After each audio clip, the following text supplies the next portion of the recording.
Mr. Chollet, how do you comment the latest decision of Kosovo authorities not to allow the movement of cars with Serbian illegal plates, KM, but with renewed registration? Well, unfortunately, this is the exact kind of step we did not want to see. When I was in the region last week, I made it very clear that the United States, working with our European partners, want to get out of the business of crisis diplomacy, where we just careen from one crisis to another, to getting down to the business at hand and moving forward on the dialogue that is EU-led and EU-facilitated based towards normalization, based on mutual recognition. I think these steps over the last 24 hours announced by Pristina are not consistent with either the letter or the spirit of the agreements made in late November, to which averted an earlier crisis. We don't think unilateral acts should be announced by either side right now, and we need to have a coordinated way forward so these sorts of things do not precipitate the kinds of crises we really need to avoid and distract our attention from the important work of the dialogue. Friday this week is a very important set of meetings bringing together the German, French, and Italian national security advisors along with the EU representative and Gabe Escobar, our representative for the Western Balkans here from the State Department. We talked a lot about the importance of these meetings and some of the details when I was in the region last week in Pristina and Belgrade.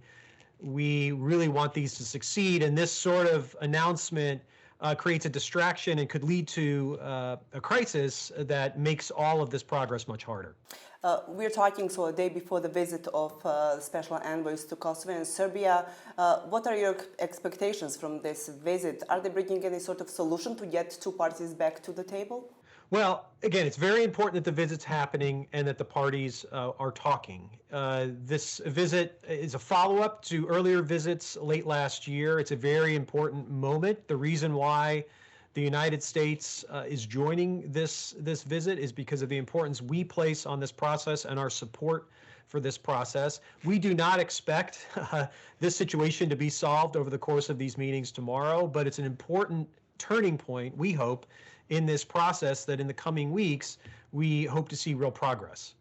After your most recent visit to Kosovo and Serbia, can you share impressions whether two countries are ready or can agree on anything regarding the final deal?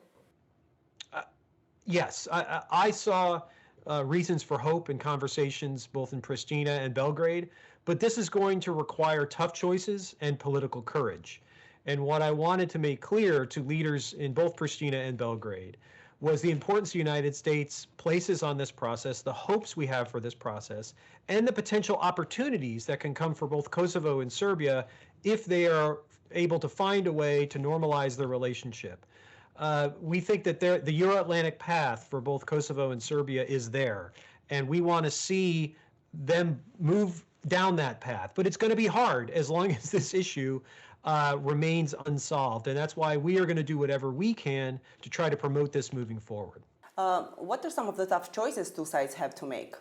Well, look, I don't want to get into the details, and it's not probably unwise. It is very unwise for me to talk about those tough choices publicly. That said, both governments need to be able to show a willingness to compromise here. We think those compromises are possible. We are trying to come up with creative solutions to help them make those compromises.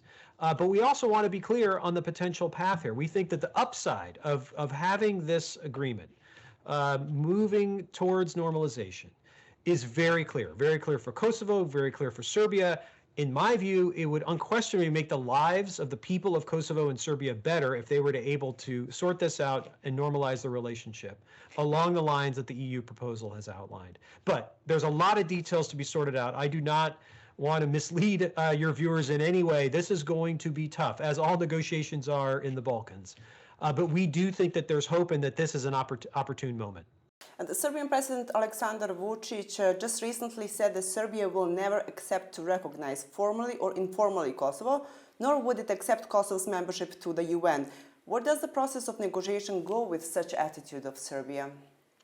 Well, again, I don't want to get into the details of the negotiation here publicly. All I can say is to reiterate that we believe that there's hope, that there are compromises that are possible by both sides.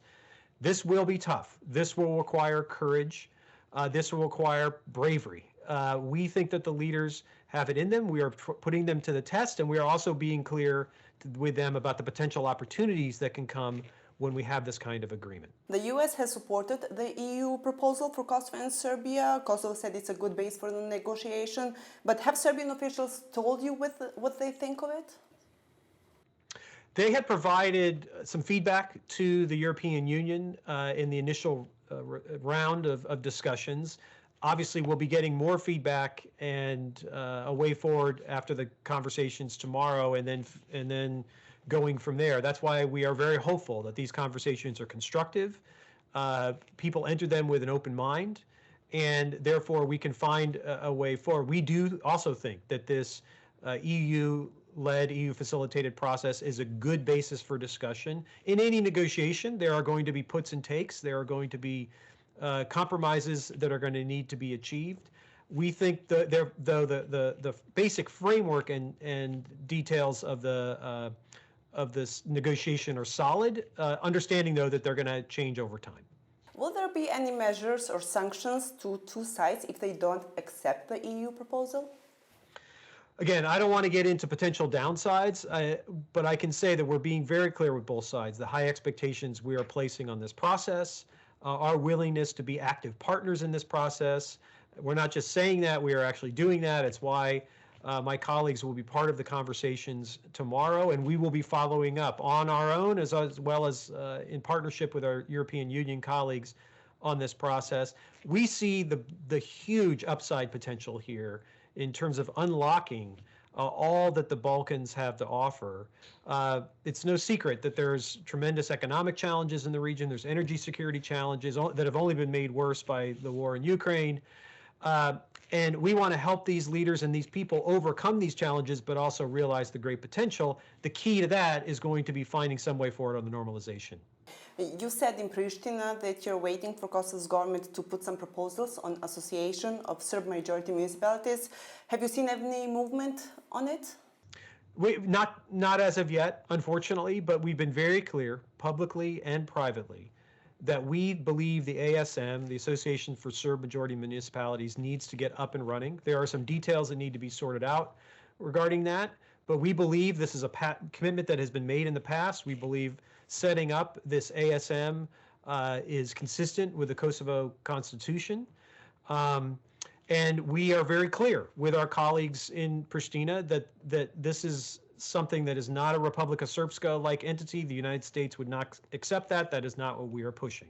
But I heard directly from leaders from the north, from Kosovan Serb leaders, the importance that they place on the ASM, the sense that they feel somewhat distant from decisions that are made over their own communities and want to be part of a process where they are taking more responsibility for their own futures. That's something we very much promote. Again, we think this is entirely consistent with the Kosovan Constitution, and it's implementing a decision that was taken some time ago. Kosovo government has not moved, as you said. This week they also said that they don't support the creation of the association. Is there a way around the association for current government of Kosovo? Again, I don't want to speculate on possible workarounds, because we believe that the program of record, the commitments that have been made should be implemented. We believe they are implementable, and we believe that they should be implemented. We, the United States, are going to do our part to try to make sure it's very clear what the ASM is and what it is not, but we do think it's high time that the ASM be implemented. Mr. Escobar last time told us that if Kosovo government does not involve itself in the creation of the association, the U.S. can begin discussions with alternative partners. Would that be the next step of the U.S.? Again, I don't want to speculate on next steps. All I can say is that we, the United States, are going to continue to make very clear to our partners in Pristina, publicly and privately, the importance we place on the ASM, the view that we have that this is a previous commitment that is consistent with the Kosovan Constitution, and that it is not creating a Republikës Sërpska. We're going to do our part to try to demystify the ASM in some ways, because I think there's a lot of uncertainty about what the ASM is and what it isn't.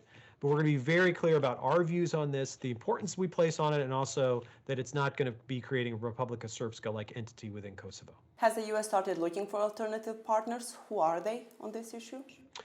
Again, I don't want to get into the details of any of that right now. All I can say is we will continue to make clear publicly as well as privately the importance we place on this and the red line that this is not a Republikës Sërpska. Thank you very much, Mr. Chollet, for talking to Radio Free Europe.